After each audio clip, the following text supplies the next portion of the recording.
UTT. Maganda yung styling niya dito, no?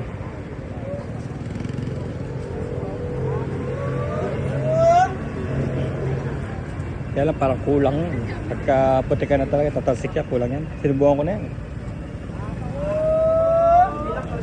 150.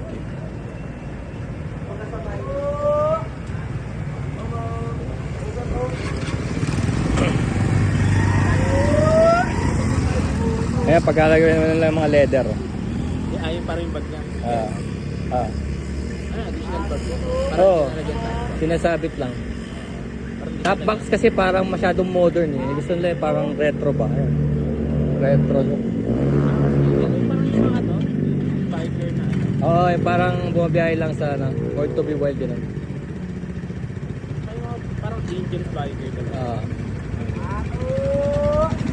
Diba?